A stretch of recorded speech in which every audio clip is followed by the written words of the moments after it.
यही वो ताजुश शरिया है, यही वो सदरुश शरिया है, यही वो इमाम अहमद रजा है, यही वो अकाबिर हैं जिन पर ये आयत का साया अपने दर्जे के अंदर है कि वमा युलक्काहा इल्ला ज़ू हज़्ज़िन अज़ीम।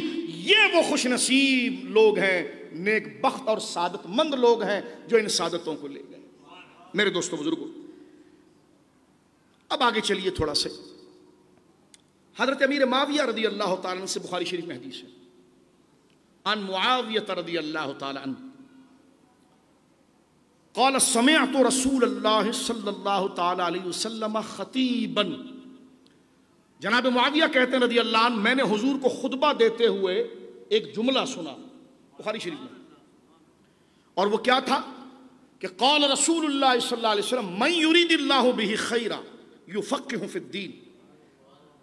अल्लाह जिससे भलाई का इरादा करता है उसे दीन का फ़क़ीह बना देता है। ये जनाब रसूलुल्लाह ने फरमाया, दीन की हिकमत और दानाई अता फरमाया। और कुरान ने फरमाया वमन युतिल हिकमता फ़क़द ऊतिया खैरन कसीर। जिसे हमने दीन की दानाई दे दी उसको वो दे दिया जो शुमार में भी नहीं आ सकता, खैर कसीर दे दिया। तो वो जो सुनिए और अपना मर्तबा थोड़ा बढ़ाइए, ताजुश शरिया की दहलीज तक पहुंचने के लिए ये जहन साजी हो रही है, ताकि पता चले वो किस कदो कामत वाले लोग हैं। अगर सीधी सीरत बयान करनी है और वो सोलो कैमरे पर हो तो हम डायरेक्ट स्टार्ट करें। हम आपकी तरफ मुतवज्जे हैं, वो आपने भी सुस्त नहीं बनना है, अपनी सतह को बुलंद करना है कि एक चीज समझी है तो चेहरे पर तासुर हो और तलब हो कि अब दूसरी चीज समझना चाहता है। गौर कीजिए, आगे बढ़ते हैं हम। तो वही क्या फरमाया कि जनाब रसूलुल्लाह ने फरमाया मन युरीदिल्लाहु बिही खैरा। अल्लाह जिससे भलाई का इरादा करता है, अल्लाह जिससे भलाई का इरादा करता है, खैर और भलाई यानी जिसको निजात मकबूल महबूब बनाना चाहता है, ये खैर के अंदर सब कुछ आ गया।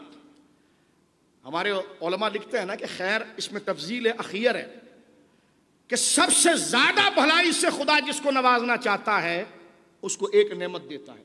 वो नेमत जिसके पास आ गई, समझ जाओ उसको खुदा ने ऐसा नवाजा कि इसके अलावा कोई दर्जा नवाजिश का रहा ही नहीं है। और वो क्या है? युफ़क़्क़िहु फ़िद्दीन। उसे दीन की दानाई, दीन में दरक, फ़िक़ा, समझ और तफ़क्कुह अता फरमाता है। अब देखें, अब ये इससे क्या मुराद है, क्योंकि अब सादा बच्चे भी बैठे हैं। क्या मुराद है फ़िक़ा से? फरमा मन युरीदिल्लाहु बिही खैरा। अल्लाह जिससे खैर का इरादा करता है, जिसे महबूब बनाना चाहता है और ऐसा बनाना चाहता है कि जो उससे हाथ मिलाए तो खुदा उसको भी बख्श दे। उसे किबरीत अहमर बनाना चाहता है, बोलिए सुभान अल्लाह। किबरीत अहमर मशहूर है ना कि सुर्ख गंधक अगर लोहे को भी छू ले तो उसको सोना बना दे। किबरीत अहमर, वो बंदा जिसको फ़िक़ा मिल जाता है वो किबरीत अहमर बन जाता है। वो लोहे को छू दे तो वो भी सोना बन जाता है। ये औलिया की शान है। मन युरीदिल्लाहु बिही खैर, यानी ये इतना बड़ा दर्जा, ये नेमत फ़िक़ा। फ़िक़ा इतनी बड़ी दौलत है कि वो पाकर बंदा इतना मुमताज और बुलंद होता है कि कचरे के ऊपर से भी गुजर जाए तो वो सोना बन जाए। कचरे से मुराद हम जैसे लोग, अगर उनसे जुड़े तो खुदा बख्श दे। वो ऐसे पारसा उनको खुदा, किस वजह से उनका ग्राफ इतना बढ़ता है, तवज्जो चाहता हूं मैं, किस वजह से उनकी अजमत इतनी बढ़ती है? उनको साहिबान फ़िक़ा, उनको अल्लाह तफ़क्कुह देता है दीन का। तफ़क्कुह का क्या माना है? सादे अंदाज में आपके ज़हनों के मुताबिक, फ़िक़्ह का माना है दानाई, दीन की समझ। और दीन की समझ से मुराद क्या है? अल्लाह की मारिफत। अल्लाह एक है, उसका कोई शरीक नहीं है। मारिफत अहकाम, उसूल दीन और फ़ुरूआत को जानता है, यानी शरीयत की बात, मैं कौन हूं, मैं अल्लाह का बंदा हूं, मेरा रब मेरा मालिक है, उसके ये हुकूक हैं, मैं उसका बंदा हूं, मिसले गुलाम हूं, मेरे ऊपर उसकी जिम्मेदारी है कि मैं उसके कहे हुए पर अमल करूं। ये सारी दानाई की बातें हैं। ये आहिस्ता आहिस्ता आगे बढ़ना शुरू होता है। लेकिन दानाई, रब को पहचानना, ये कब होगा? जब रब को जानेगा। और रब को जानने के लिए क्या चीज है? वो कुरान है और नबी पाक की सुन्नत है। तो दो तरीके हैं दानाई के। एक उस फन में आ जाए, बाकायदा उस फन के अंदर, उस फन की क्लास में हिस्सा ले और उस किताब को पढ़े, उस फन को पढ़े, उस निसाब को पढ़े जिससे अल्लाह को पहचाना जाता है, फिर जो बात आ जाए फिर उस पर अमल भी शुरू कर दे। अगली मंजिल यह है, पढ़े भी वैसे जैसे पढ़ने का हक है और अमल भी वैसे करे जैसे अमल करने का हक है। यह दर्जा अपनी सलाहियतों से आगे बढ़ता रहता है। जो कमाल दर्जा पर होता है वो तो नबी होता है, जो तफक्को के कमाल दर्जे पर होता है वो तो नबी होता है। फिर नबी की सोहबत में बैठने वाले वो दीन की दानाई हासिल करते हैं और अल्लाह के नबी फरमाते हैं कि जिससे अल्लाह भलाई का इरादा करता है उसे दीन का फ़क़ीह बनाता है।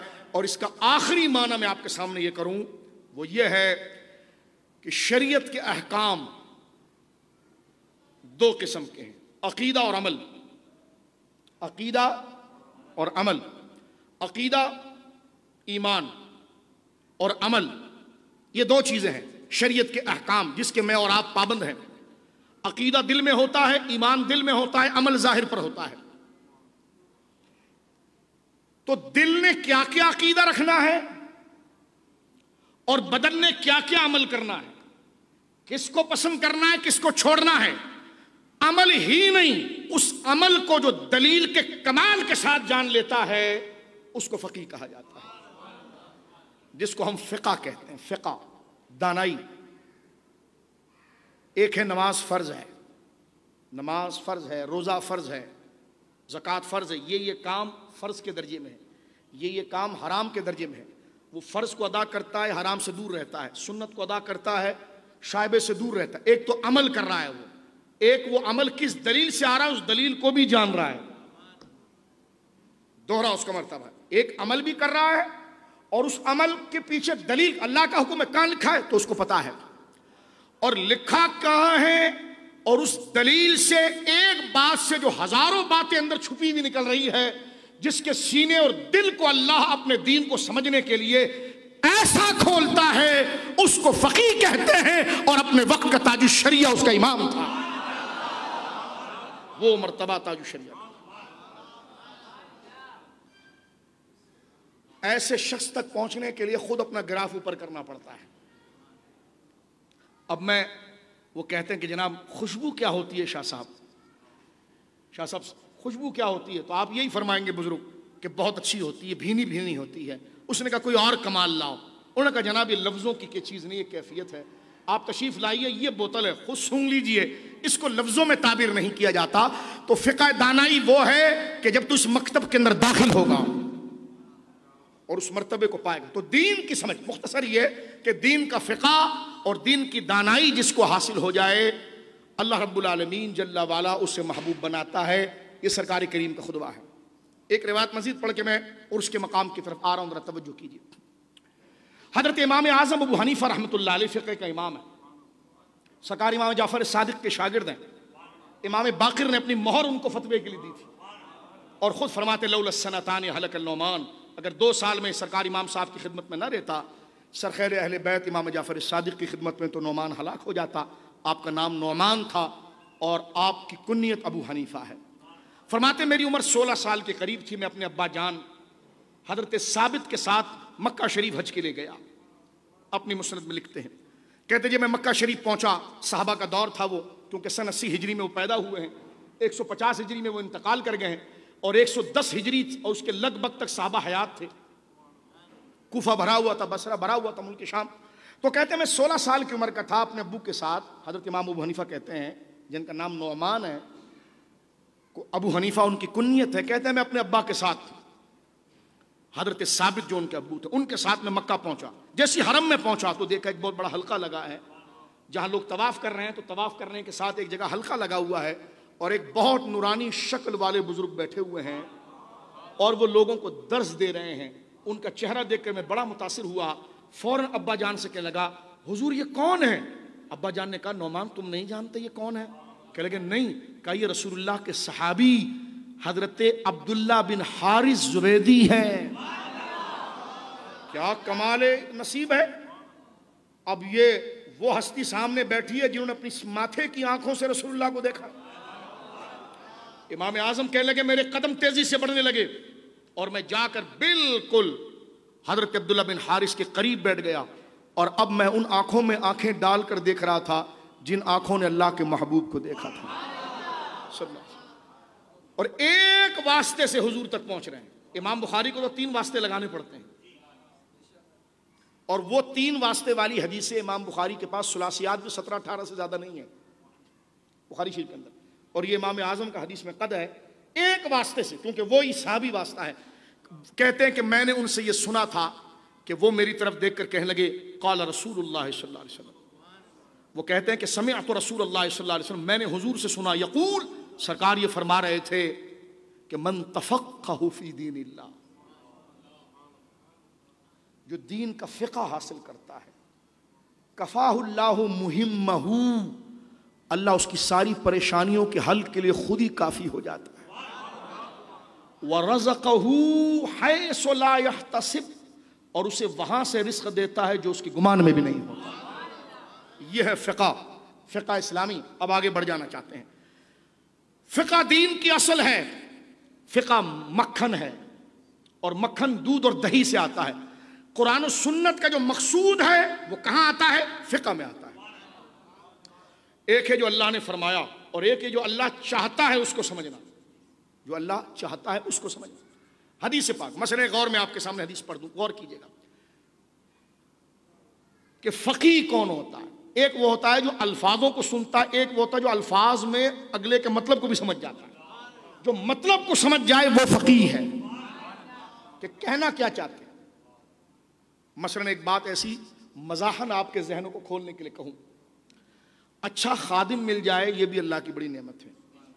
अकबर से किसी ने पूछा था तुम्हारे तो हजारों खादिम हैं, अकबर इस लायक नहीं कि उसकी तारीफ की जाए, बड़ा बदबख्त आदमी था वो, पलीत आदमी था, हिंदू नवाज आदमी था, बदअकीदा था, झूठा नबूवत का दावा भी उस खबीस ने किया। छोड़े उसको। एक बात ऐसी ज़िम्नन, उसका एक खास खादिम था बिरबल जो मशहूर है। उससे पूछा गया ये हजारों तुम्हारे खुद्दाम है लेकिन बिरबल को हर काम क्यों बोलते हो? कहा ये हजारों खुद्दाम ताकत में भी इससे ज्यादा है, कद्दो कामत में भी इससे ज्यादा है, लेकिन उनकी खोपड़ी और इसकी खोपड़ी में फर्क है। अगले को जो मैं काम करता हूं वो उतना ही करता है, इसको एक काम बोलता हूं तो ये मेरे मिजाज को जानकर 10 काम और भी करके आता है। समझ रहे? ये एक मिजाजों का फर्क है। एक बिल्कुल कोलू के बैल की तरह होता, बस जो करो सीधा सीधा। एक वो है जो मालिक के मिजाज में ऐसा रच बस जाए, उसको पता है कि ये कहा है तो इसमें से ये भी ठीक कर दूं, ये भी ठीक कर दूं, ये भी ठीक कर दूं। वो मिजाज आशना होता है। अब मिसाल के तौर पर समझो, मिजाज आशना हो उसी को फ़िक़्ह कहते हैं, उसी को फ़क़ीह कहते हैं। मसलन गौर करें, छोटी सी मिसाल मैं देता हूं। कूफे के अंदर मुहद्दिसीन का मुज़ाकरा चल रहा था इल्म हदीस का, जो हदीस के टेक्स्ट को ज़बानी याद करते हैं मुहद्दिसीन। एक है टेक्स्ट को याद करना और एक है उसकी सही इंटरप्रिटेशन को समझ जाना, वो फ़क़ीह होता है।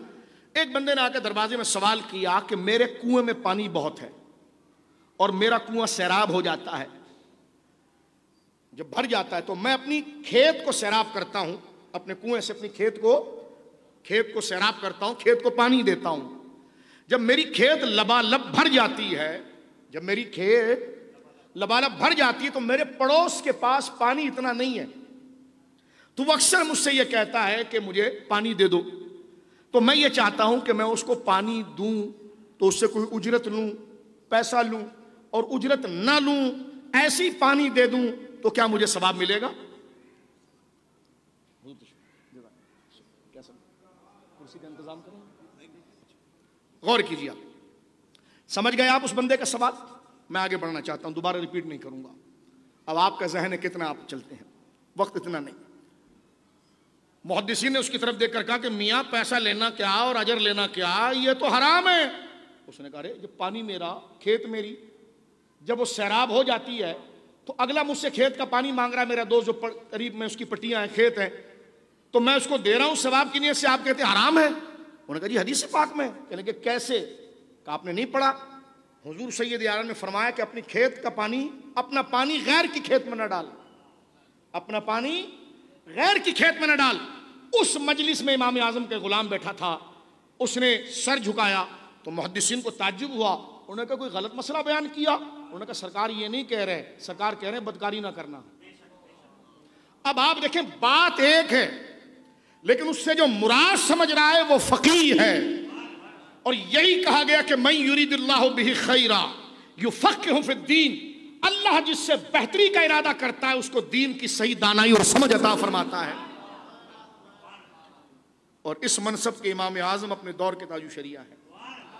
और फिका इल्म का ताज है। इमाम तिर्मिजी ने लिखा तिर्मिजी शरीफ के अंदर कि अल फकीह आलमो बिमान अल हदीस है, रसूलुल्लाह की हदीस के सही बात को जो समझता है वो फकीह होता है। जैसे एक मिसाल आपके सामने पेश, तो दीन की असल जो है कुरान और सुन्नत, और उसका निचोड़, उसका खुलासा, उसका पैगाम अमलिया फुरूइया में के अंदर वो फिका है। तो बर्रे सगीर के अंदर आप जब समझ गए ये इल्म दीन की असल है, तो इस इल्म को बचाने के लिए इसकी मिसाल अगर आप देखना चाहते हैं उसे देखें, हमारे कोई भी फिक़्ह की किताब आप उठाएं, उसके इंडेक्स को आप देखें तो आप हैरान होंगे, इंसान की जिंदगी के लाखों दाव पेंच हैं। आप सिर्फ फिक़्ह की किताब की इंडेक्स को देखेंगे तो आप हैरान होंगे, बच्चा बाप की पुश्त में आया कि नहीं उसके अहकाम वहां से शुरू होते हैं। पैदा हो गया, जवान हो गया, शादी हो गई, मर गया, कुआरा था, शादीशुदा था, माल छोड़ा, यहां तक कि जो छोड़ कर गया उसके भी अहकाम। आप एक उस फहरिस्त के अंदर एक भी ब्लॉक का इजाफा नहीं कर सकते कि इंसान की फला जिंदगी के मसले को, कैफियत को इस किताब में टच नहीं किया गया। इतनी जामे जिंदगी को नकल किया इस्लाम ने और उसको तरतीब देकर बतौर उसूल और फन के लाकर खड़ा किया है फुक़हा ने। अब यह हदीस पाक मैं युरीदिल्लाहु बिही खैरा युफ़क्किहु फिद्दीन, यहीं तक हम ऊपर आ सकते थे। अब आगे चलते हैं। इस इल्म की खिदमत पूरी दुनिया में हुई।